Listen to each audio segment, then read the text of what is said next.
Salut à tous les amis, j'espère que vous allez bien. Bienvenue dans cette nouvelle vidéo.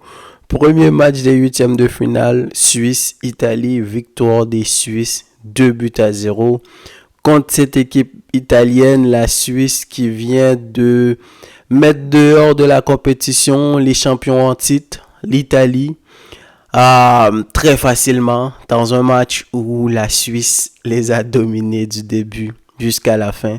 Malgré les 2-0, malgré que l'Italie, à un moment donné, disons dans les 15-20 dernières minutes, avait la possession, mais on a senti que c'était la Suisse qui contrôlait le match parce qu'à aucun moment l'Italie a vraiment mis la Suisse en danger et à aucun moment je dois dire, le premier tir cadré de l'Italie, c'est venu jusqu'à vers les 70e minutes de jeu. C'est pour vous expliquer la domination qu'a subi cette équipe italienne. Quelques changements dans le 11 de départ pour l'Italie. El Shaarawy, la surprise. El Shaarawy, les amis, moi je l'avais complètement oublié. C'est vrai qu'il joue à la Roma, mais ça fait tellement longtemps que j'ai pas vu El Shaarawy. Moi je pensais qu'il avait pris sa retraite. C'est le genre de joueur comme Bojan Krkić là, qui était au Barça à un moment donné. Mais 31 ans, quand je suis allé voir, 31 ans et il joue à la AS Roma. Darmian qui a été titularisé, pas de Di Marco, pas de Jorginho non plus, même si Jorginho on peut le comprendre parce que franchement dans ce milieu de terrain là, autant Arsenal, Arteta arrive à trouver un système où il peut le mettre à côté de Declan et ça joue bien, mais là en ce moment avec l'Italie, moi, il n'y a pas un match de référence que je l'ai vu où il m'a convaincu dans cette équipe italienne. Pas de Calafiori, ça on le savait déjà, puisqu'il avait été suspendu.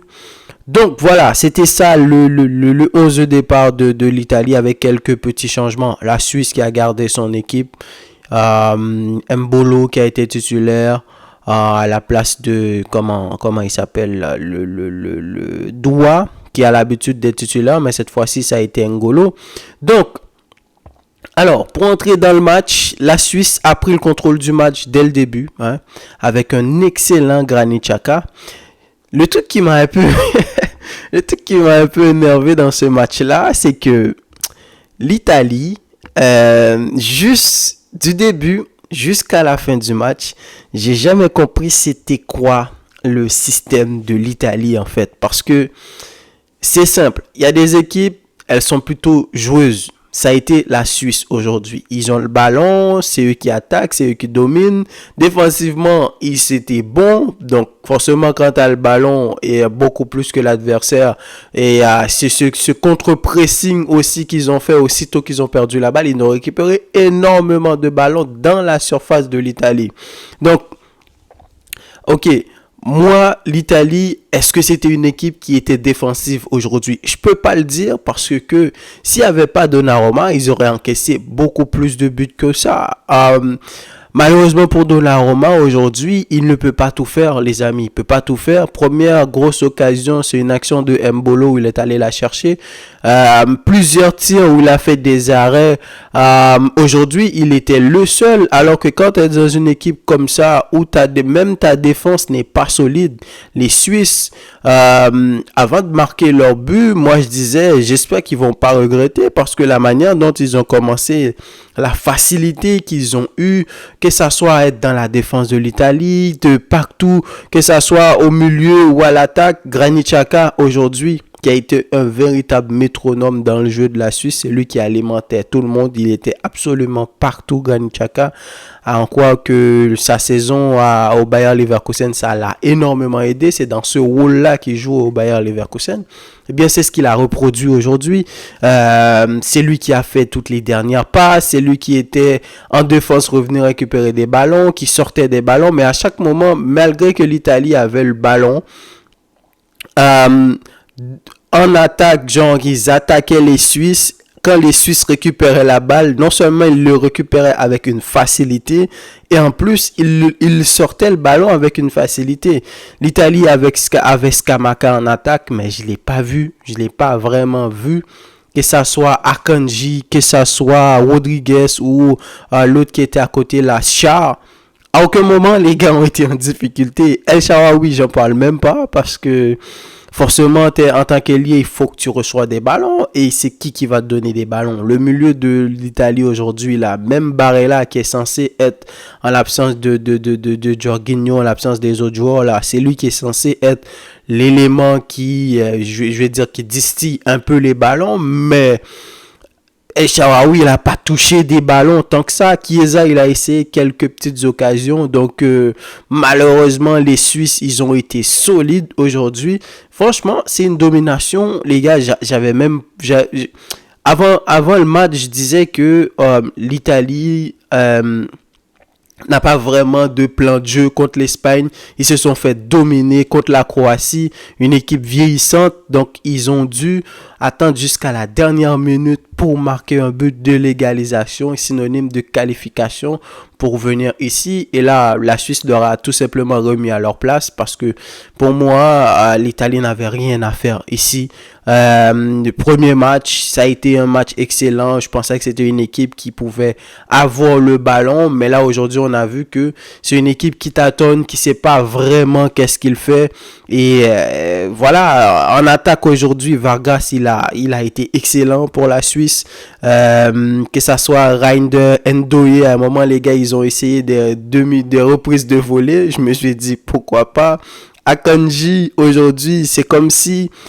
À un moment donné, c'est comme si Akanji n'était pas vraiment dans le match. L'une des rares fois qu'on a vu Akanji, c'est quand la Suisse avait le ballon dans sa défense. Mais sinon, il y avait tellement personne qui les attaquait aujourd'hui que Akanji, je ne l'ai pas vraiment vu. Je le disais, Granit Xhaka, pour moi, il n'a pas marqué. Mais si je regarde les stats, si je devrais aller regarder les stats, je pense que ça doit être lui l'homme du match aujourd'hui parce qu'il a touché énormément de ballons. Il a vraiment tous les passes les plus importants aujourd'hui sont passés par lui. Et voilà, dommage pour Donnarumma parce que, bon, il a quand même encaissé que des buts. Il aurait pu encaisser beaucoup plus que ça. Mais l'Italie a été décevant.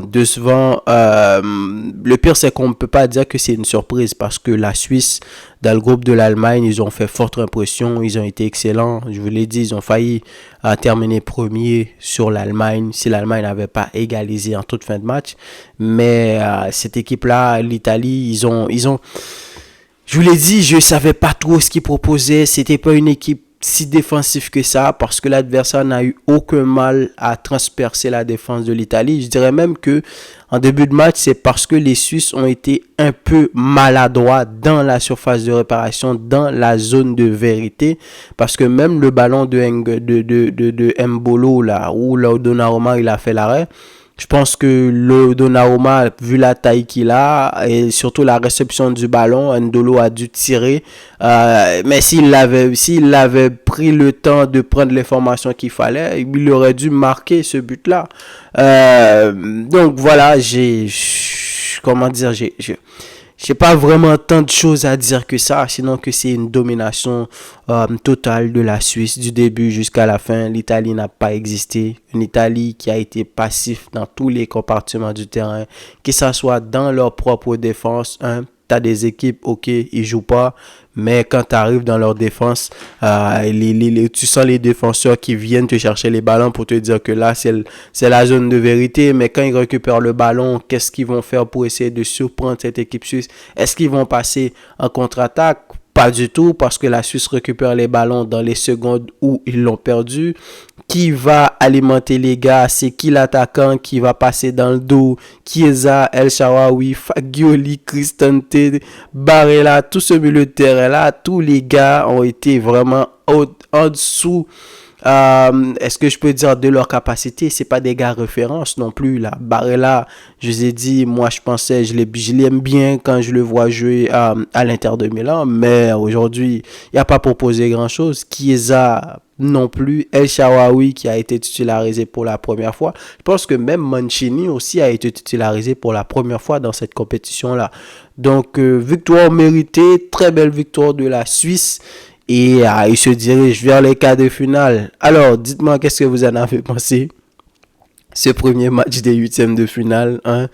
Qu'est-ce que vous en avez vu? Qu'est-ce que vous avez vu? Et quant à moi, je vous dis à tout à l'heure parce qu'on a quand même une Allemagne-Danemark qui arrive de pas long. J'espère que ça sera beaucoup plus équilibré que ça. Donc, je vous dis à tout à l'heure pour une nouvelle vidéo. Salut!